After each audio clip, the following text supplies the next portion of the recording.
அப்படின்னும் திரிணாமுல் காங்கிரஸுக்கு கொஞ்சம் சாதகமாக இருக்குதான், அவங்களுக்கும் சாதகமாக இருக்குதான். ஆனால் பிஜேபி ஆட்சி அமைக்கிறதுக்கான சாத்தியக்கூறுகள் அதிகம் இருக்குது அப்படிங்கிறத சொல்கிறாங்க. ஸோ புதுச்சேரியை பொறுத்த வரைக்கும் என்ஆர் காங்கிரஸ் தலைமையிலான தேசிய ஜனநாயக கூட்டணி தான் வந்து ஆட்சியில் தொடரும் அப்படின்னு அனைத்து முடிவுகளும். கருத்து கணிப்புகள் உண்மையிலே கருத்து கணிப்பா கருத்து திணிப்பா அப்படிங்கிற ஒரு கேள்வியும் வைக்கப்படுது. தாவேகா வந்து பெரும்பான்மை பெற்று ஆட்சி அமைப்பதற்கான ஒரு நிலவரம் தென்படுது. இந்த ஊடக ஜோசியத்தில் நிறைய விஷயங்கள் சொல்லியிருக்கிறாங்க. சொன்னது போல் எல்லா கருத்து கணிப்புகளுமே திமுக ஆட்சி அமைக்கும் அப்படிங்கிற கட்டத்தில் தான் கொண்டு வந்து நிறுத்துறாங்க. ஆன்டி இன்கமன்ஸ் இருக்குது, பெண்களுக்கு எதிரான குற்றங்கள் நடந்திருக்குன்னு சொல்கிறீங்க, அதே போல் வந்து லா அண்ட் ஆர்டர் இஷ்யூஸ் சொல்கிறீங்க, தேர்தல் வாக்குறுதியில் நிறைவேற்றப்படலன்னு சொல்கிறீங்க. ஆனாலும் திமுக ஜெயிக்கும், எப்படி ஜெயிக்கும்? குறிப்பாக இங்கே வந்து 5வது முனையாக வந்தவங்க, 6வது முனையாக வந்தவங்க, அவங்கள ரொம்ப கணிசமாக கூட இருக்கட்டுமே, பட் அவங்களோட தாக்கம் என்ன அப்படிங்கிறத வந்து சொல்லவே இல்லை. வேலை வேண்டுமா? ப்ளூ ஓஷன் இருக்கிறது. 10th 12th டிப்ளமோ டிகிரி படித்தவர்களுக்கு உணவு, தங்குமிடம், இஎஸ்ஐ, பிஎஃப் இன்சூரன்ஸ் உள்ளிட்ட சலுகைகளுடன் அனுபவத்திற்கேற்ற நல்ல சம்பளம் 15,000 முதல் 30,000 வரை. பெண்களுக்கு முன்னுரிமை. 2,000க்கும் மேற்பட்ட வேலை வாய்ப்புகள் உள்ளன. இப்போதே தொடர்பு கொள்ளுங்கள். Blue ocean. தமிழர்கள் அனைவருக்கும் அன்பு வணக்கம். நேற்று ஒரு முக்கியமான விஷயம் எண்ட் ஆஃப் தி டேல வந்து பேசு பொருளாச்சு வெளியானது. அதுக்கப்புறம் அது பேசு பொருளாச்சு. ஸோ அதனோட கொஞ்சம் அடுத்தடுத்த அப்டேட்ஸ் எல்லாத்தையும் சேர்த்து வச்சு தான் இன்றைக்கி பேசுகிறோம். என்ன அப்படின்னா எக்ஸிட் போல்ஸ். ஸோ 23ஆம் தேதி நம்ம தமிழ்நாட்டில் எலெக்ஷன் முடிஞ்சது.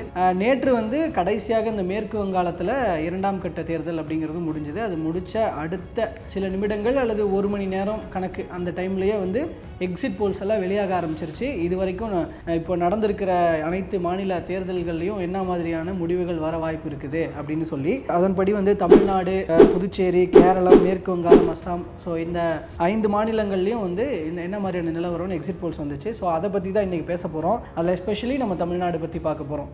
பர்டிகுலர்லி சொல்லணும்னா அந்த தகவல்களோடு அண்ட் அது குறித்த கருத்துக்களோடு வந்திருக்கும் நான் கோபிநாத். நான் இதில் முதலாவதாக நம்ம தமிழ்நாடு தான். இல்லை தமிழ்நாடு கூட கடைசியாக வச்சுக்கலாம்னு நினைக்கிறேன். நம்ம இந்த மற்ற மாநிலங்கள் ஏன்னா ஒன்லைனாக அப்படியே பார்த்துட்டு போயிடுவோம். ஸோ புதுச்சேரியை பொறுத்த வரைக்கும் என்ஆர் காங்கிரஸ் தலைமையிலான தேசிய ஜனநாயக கூட்டணி தான் வந்து ஆட்சியில் தொடரும் அப்படின்னு அனைத்து முடிவுகளும் தெரிவிக்குது. பெரும்பான்மைக்கு தேவை 16 இடங்கள், மொத்தம் இருக்கிற 30 இடங்களில் 16 இடங்கள் தேவைன்ற இடத்துல 5 நிறுவனங்கள் வந்து ஒப்பீனியன் போல்ஸ், எக்ஸிட் போல்ஸை வெளியிட்டிருக்கிறாங்க. அந்த எக்ஸிட் போல்ஸில் வந்து பெரும்பான்மை பெறுவது அப்படிங்கிறது என்ஆர் காங்கிரஸ் கூட்டணி, என்ஆர் காங்கிரஸ் அண்ட் பிஜேபி கூட்டணி தான் அதில் முன்னிலை வைக்கிறாங்க. ஸோ ஆல்ரெடி அவங்க தான் ஆட்சியில் இருந்தாங்க. ஸோ அவங்களே கண்டினியூ ஆவாங்க அப்படிங்கிறது வந்து அதில் தெரியப்படுத்தியிருக்கிறாங்க. கேரளாவை பொறுத்த வரைக்கும் கேரளா மாநிலத்தில் ஆட்சி மாற்றம் ஏற்படும் அப்படின்னும் அங்கே வந்து காங்கிரஸ் ஆட்சி அமையும் அப்படின்னு சொல்லியிருக்கிறாங்க. ஸோ இப்போ வந்து இடதுசாரிகள் தான் வந்து அங்கே ஆட்சி அமைச்சிட்டு இருந்திருக்கிறாங்க. இப்போது இருந்தது, லாஸ்ட்டாக இருந்தது. ஸோ நெக்ஸ்ட்டு காங்கிரஸ் வரும் அப்படின்னு சொல்லியிருக்கிறாங்க. அங்கே வந்து அங்கேயும் ஒரு 5 நிறுவனங்கள் மெயினான ஒரு 5 நிறுவனங்கள் பண்ணியிருக்கிறாங்க. அதில் பெரும்பான்மையாக வந்து காங்கிரஸ்க்கு கிடைச்சிருக்கு அப்படின்னு சொல்கிறாங்க.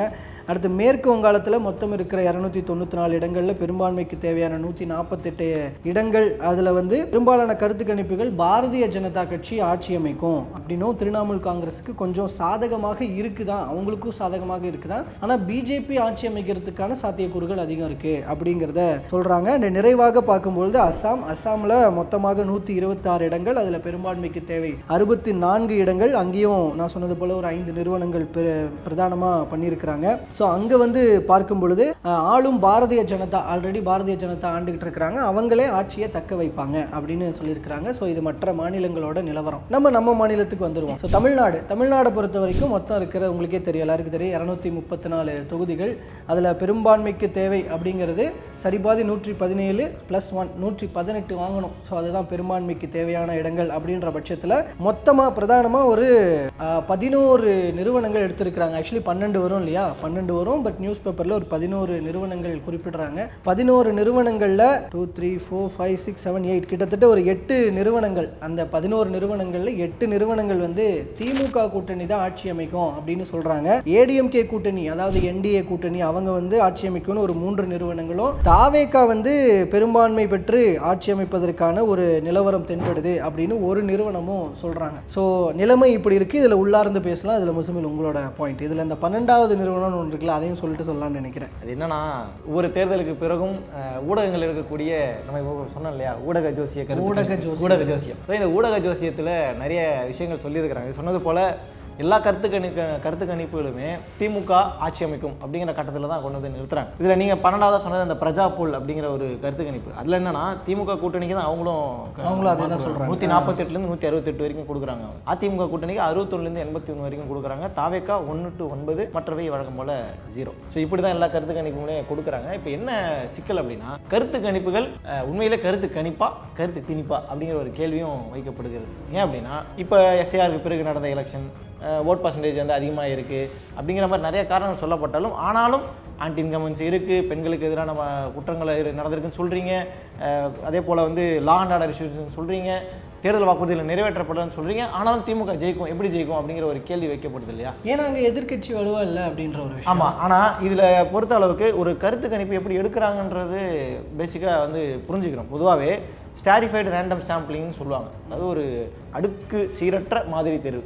அதாவது ஒரு தொகுதியை எடுத்துகிட்டு அந்த தொகுதியில் இருக்கக்கூடிய நகரம், கிராமப்புறம், அதே போல் சாதி மதத்தில் இருக்கக்கூடிய பிரதிநிதித்துவம், கடந்த தேர்தலுடைய வரலாறு, அதே போல் ஜியாலஜிக்கல் பொலிட்டிக்கல் ரீசன்ஸ் என்னென்ன இருக்குது அப்படிங்கிறத எல்லாம் ஆய்வு செஞ்சு அது ஒரு லிஸ்ட் எடுப்பாங்க.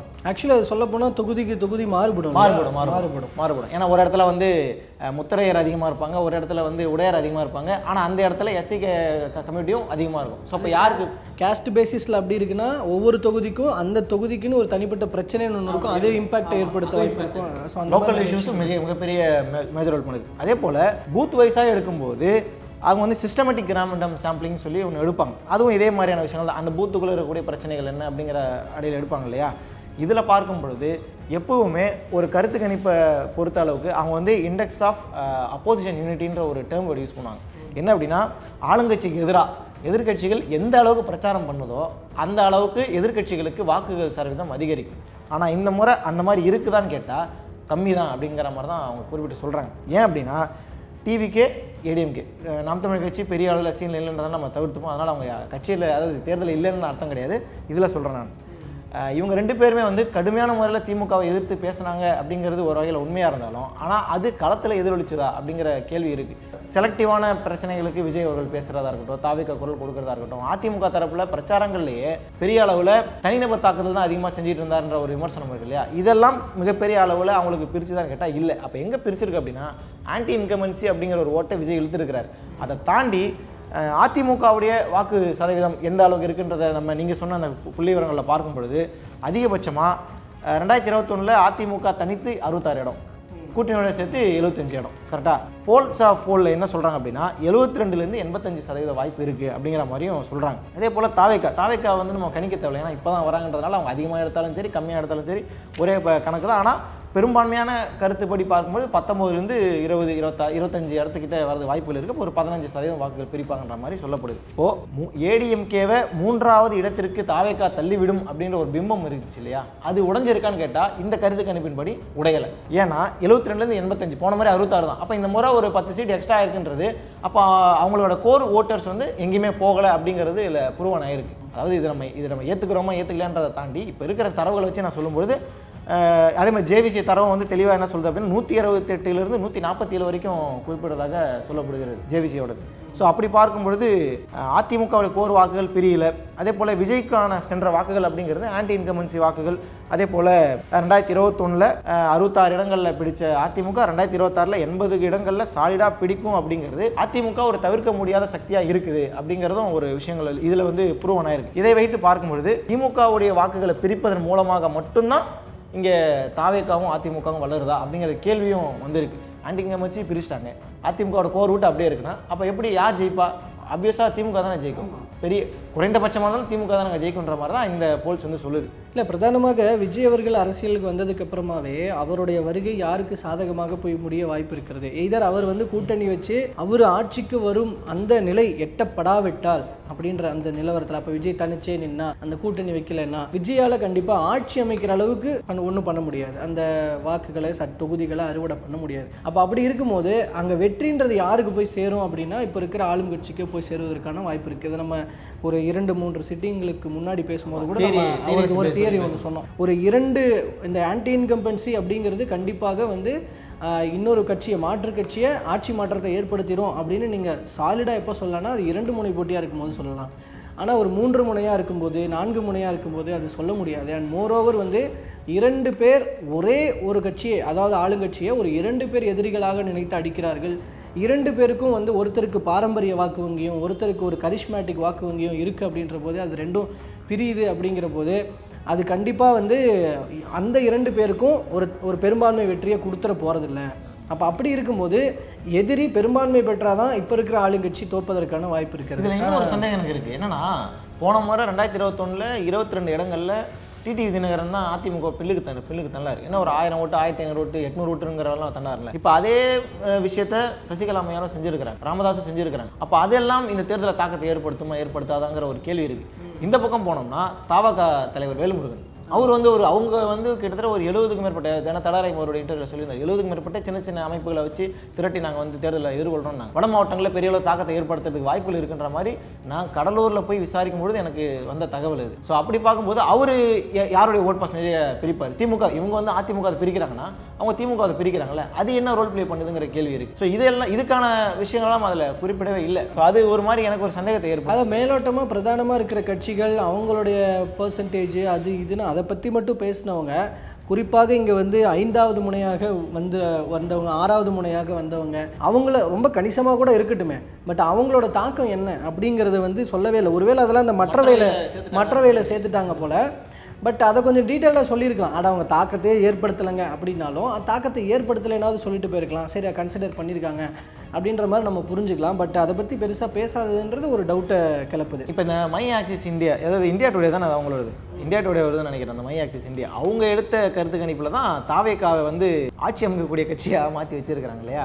ஸோ இந்த ஆக்சிஸ் மை இந்தியாங்கிறது இந்தியா டுடே அவங்க தரப்புலேருந்து எடுத்து, அதான் India today axis my India அவங்க தான் வந்து என்ன விஷயம் அப்படின்னா கடந்த தேர்தலில் பாஜக 400 இடங்களுக்கு மேலே ஜெயிப்பாங்கன்ற மாதிரி அவங்க தான் கருத்து கணிப்பு சொல்லியிருந்தாங்க. ஆனால் பெரும்பான்மைக்கே அவங்களுக்கு வாய்ப்பு கிடைக்கல. அதனால தான் இன்றைக்கி வந்து கூட்டணியை அமைச்சு ஒரு பக்கம் நிதிஷ்குமார் அப்படி கூட்டணி அமைச்சு இந்த மக்களவை வந்து தேர்தல் சந்தித்தாங்க. அதனால் இது ஒரு பெரிய விஷயமா எடுத்துக்க தேவையில்லை அப்படிங்கிற மாதிரியும் சொல்லப்படுகிறது. ஸோ பார்க்கலாம் என்ன நடக்குது அப்படிங்கிறதுல. இப்போ இதில் வேறு சில தகவல்கள் ஏதாவது இருக்கா? இப்போ இதை நம்ம இன்னும் எந்த அளவுக்கு எடுத்துக்க வேண்டி இருக்கு? கருத்து கணிப்பில் நான் கவனிச்சது என்ன அப்படின்னா திமுக எவ்வளோ கிளைம் பண்ணாங்க, எத்தனை தொகுதி ஜெயிப்பன் கிளைம் 200. அதிமுக அவங்க 210. 210. தாவேக்கா நம்ம பேசின வரைக்கும் 170 233. ஏன்னா ஒரு தொகுதியில் எடப்பாடி அவங்க நிற்கல, அவங்க டிவி சின்னத்தில் ஏதோ அதுலேயும் கூட சொல்ல போனால் ஒரு சுயேட்சைக்கு ஆதரவு கொடுத்துட்டாரு. ஆமாம், 234 வச்சுக்கலாம். இன்னும் எவ்வளோ 233. ஆனால் இந்த கருத்து கணிப்பில் ஒரு இடத்துல கூட அந்த மாதிரி எந்த ஒரு சொல்லப்படவில்லை 200 அப்படிங்கிற விஷயத்தில். ஏன்னா யாருமே பெரிய அளவில் 200 கொண்டு போகல. அப்போ 200ங்கிறது சாத்தியம் இல்லை அப்படிங்கிறத அகைன் ஒரு முறை வந்து ப்ரூவன் பண்ணியிருக்கு இந்த கருத்து கணிப்புகள். இது கருத்து கணிப்பாக திணிப்பாங்கிறதுலாம் ரெண்டாவதாக வச்சுக்கிட்டு சில இடங்களில் இந்த மாதிரியான எக்ஸிட் போல்ஸ் வந்து தவறு பல முறை ஆயிருக்கு அப்படின்ற மாதிரியான தேர்தல் முடிவுகளும் கடந்த காலங்களில் இருக்குது. அதனால நம்ம எக்ஸிட் போல்ஸை பெருசாக கன்சிடர் பண்ணுமா அப்படின்னு கேட்டால் அப்படிலாம் கிடையாது அப்படிங்கிறத இங்கே பலருடைய தகவல். இல்லை இதில் ஒரு விஷயம் நான் இதில் அட்ரஸ் பண்ணணும்னு நினைக்கிறேன். நிறைய பதிவுகள் நான் பார்த்தேன் சமூக வலைதளங்களில். ஏன்னா சமூக வலைதளங்களில் தாவேக்கா தொண்டர்கள் அதிகமாக இருக்கிறாங்க, சின்ன பசங்க அதிகமாக இருக்கிறாங்கன்றதுனால அவங்கள வந்து தற்கொலை எந்த முடிவு தீர்வும் அல்ல அந்த மாதிரியான ட்ரிகர் பண்ணக்கூடிய வார்த்தைகளெல்லாம் திமுக ஐடிவிங்களை பயன்படுத்துகிறாங்கன்ற மாதிரி ஒரு குற்றச்சாட்டு வைக்கப்பட்டது. அது முற்றிலும் அது ரொம்ப தவறான ஒரு செயல். ஏன்னா கடந்த காலங்களில் திமுக தோற்றுருக்கு. அப்போ வந்து அதிமுக வந்து தற்கொலை தீர்வுலாம் எங்கேயும் பேசலை. அதிமுக தோற்றுருக்கு, அதிமுகவை பார்த்து நீங்கள் பேசலை. ஏன் தாவேக்காவை மையப்படுத்தி பேசுங்க? அவங்க ஏற்கனவே ஒரு கிருபாகரன்ல நீதியரசர் அவர் என்ன சொன்னார், இந்த மாதிரி கூட பேச. ஆமாம், இப்போ இருக்கும்போது தற்கொலை தீர்வில் அப்படிங்கிறது அவன் அடிக்காரான்னு சொல்லும்போது ஒரு கடத்தில் நம்ம அடிச்சிடுவோம்ல கோவப்பட்டு. ஸோ அந்த மாதிரியான ட்ரிகர் பண்ணுற வேலையை செய்கிறாங்கன்ற மாதிரி ஒரு குற்றச்சாட்டு வைக்கப்படுது. இதை தவிர்த்து வந்து விஜயே வந்து தவறாக அதை ட்ரிகர் பண்ணுறாரு குழந்தைகளைன்றது ஒரு மிகப்பெரிய குற்றச்சாட்டாக இருக்குது. நம்ம நேற்று ஒருத்தர் பேசும்போது அதுவே தப்பு அப்படின்னு தான் நம்ம சொல்லிட்டுருக்கோம். அப்போ நீங்கள் இன்னொரு ஆங்கிள் இருந்து எதிர்கட்சிகளும் இப்போ திமுகவினரோ முசமில் சொல்கிற மாதிரி சமூக வலைதளங்கள் அப்படி ட்ரிகர் பண்ணுறீங்கன்னா அதுவும் தவறு தானே. இப்போ கடைசியில் எல்லாரும் சேர்ந்து ஒரு பக்கம் பார்த்திங்கன்னா இந்த தேர்தலினுடைய ஒரு பங்காக இப்போ எல்லா கட்சிகளும் சேர்ந்து குழந்தைகளினுடைய உளவியலில் விளையாடுறீங்க அப்படிங்கிற ஒரு விஷயம் இருக்குது. தயவுசெய்து அதை மட்டும் இன்கேஸ் கருத்து கணிப்பு பொய்யா போய் தாவேக்கு ஆட்சி அமைச்சிருச்சுன்னா என்ன பண்ணுவாங்க? ஆட்சி அமைச்சிருச்சு இன்கேஸ் அதிமுக ஆட்சி அமைச்சிருச்சுன்னா அப்போ திமுக யாரும் அது நம்ம கேட்கக்கூடாதுன்றதுனால அதெல்லாம் அதுவும் தவறு தான். யார் பக்கம் எந்த இது பக்கமோ 18 வயதுக்கு உட்பட்டவருக்கு கீழே இருக்கிறவங்கள அரசியல்லையோ மற்ற இதுலையோ தொடர்புபடுத்தி விமர்சனங்களையோ தொடர்புபடுத்தி நீ பண்ணுற ஒரு அரசியல் ஆதாயத்துக்காக பண்ணுறதுங்கிறது ரொம்ப பெரிய தவறு. அதை யார் பண்ணாலும் தப்பு. அரசியலை கற்றுக் கொடுங்க, உங்களை வச்சு அரசியல் பயன்படுத்திக்கிட்டு இருக்காதீங்கன்றதும் கூடுதலான தகவல். அதனால் இந்த கருத்து கணிப்பு இதெல்லாம் இதுதான் உண்மையா, இதுதான் நிரந்தரமா, இதுதான் ஃபைனலாக அப்படின்னு கேட்டால் கிடையாது. பல கட்ட தேர்தலில் பல முறை கருத்து கணிப்பு பொய்த்து போயிருக்கிறது. மிக முக்கியமான நிறுவனங்களுடைய கருத்து கணிப்புலாம் ஒன்றுமே இல்லாத அளவுக்குலாம் ஆகியிருக்கு. அதனால் ஜஸ்ட் இது ஒரு இன்ஃபர்மேஷன் மாதிரி எடுத்துருக்கிறோம், அவ்வளோதாங்கிறத. ஆக்சுவலாக சொல்ல போனால் இது எதுக்குன்னா இதில் யாருக்கு பெரும்பான்மை கிடைச்சிருக்கோ எந்தெந்த நிறுவனங்கள் நடத்துனதில் பெரும்பான்மை கிடைச்சிருக்கோ அந்தந்த கட்சிகள் அந்தந்த நிறுவனங்களோட அந்த முடிவுகளை மட்டும் போட்டுட்டு சந்தோஷப்பட்டுக்க வேண்டியதான், அவ்வளோதான். ஆமாம், ஏன்னா தாவேக்கால சிலர் இந்த பதிவுலாம் போட்டு கிண்டல் பண்ணிட்டு இருந்தாங்க. பாருங்க கருத்து கணி போட்டு இந்த முறை அண்ணனால் வர முடியல, அதனால் இப்படி மனம் முடிஞ்சு போயிட்டேன் அப்படின்ற மாதிரி வார்த்தையெல்லாம் பயன்படுத்திட்டு இருக்காங்க. அதெல்லாம் தேர்தலுங்கிறது 5 வருஷம் ஒரு முறை வந்துட்டு தான் இருக்கும். இதெல்லாம் ஒரு பெரிய விஷயமே கிடையாது. ஃபர்ஸ்ட் ஆஃப் இன்கேஸ் இது ஒரு மேட்டராகவே ஃபஸ்ட் எடுத்துக்க தேவையில்லை. அப்படி எடுத்துக்கிறவங்களுக்கு இது ஒரு விஷயமே கிடையாது. எதுவாக இருந்தாலும் மே 4 முடிவு தான் தெளிவுபடுத்தும் அப்படிங்கிறதும் கூடுதலான தகவல். ஸோ இந்த தேர்தல் அரசியல் அப்படிங்கிறது நம்மளோட வாழ்க்கையில் ஒரு சின்ன பகுதி தான், அதுவே வாழ்க்கை கிடையாது. அது குறிப்பாக படிக்கிற பசங்க அது மாதிரி இருக்கு. பரவாயில்லைங்க, மனசு விடாதீங்க அப்படி இப்படின்னு சொல்கிற மாதிரி நம்ம சொல்ல வேண்டியதாக இருக்குது. ஏன்னா இந்த தேர்தல் அப்படி, இந்த களம், இந்த வருஷத்தினுடைய களம் அப்படிப்பட்டதாக இருக்குது. என்ன பண்ணுறது? ஸோ இதுதான் தற்போதைய பேசுபொருளாக இருக்கிற இந்த விஷயம். இதில் உங்களோட ஒப்பீனியன் என்ன அப்படிங்கிறதையும் நீங்கள் கமெண்ட்டில் பதிவு பண்ணுங்கள். இந்த எக்ஸிட் போல்ஸ் எல்லாம் தேர்தலுக்கு பிந்தைய கருத்து கணிப்பை நீங்கள் எப்படி பார்க்குறீங்க? இதை கன்சிடர் பண்ணலாமா வேண்டாமா? இந்த முடிவுகள் எப்படி வரும்னு நீங்கள் நினைக்கிறீங்க அப்படிங்கிறதெல்லாம் நீங்கள் கமெண்ட்டில் பதிவு பண்ணுங்கள். மறுபடியும் அடுத்த டாப்பிக்கில் அது குறித்த தகவல்களோடு உங்களை நாங்கள் சந்திக்கிறோம். நன்றி.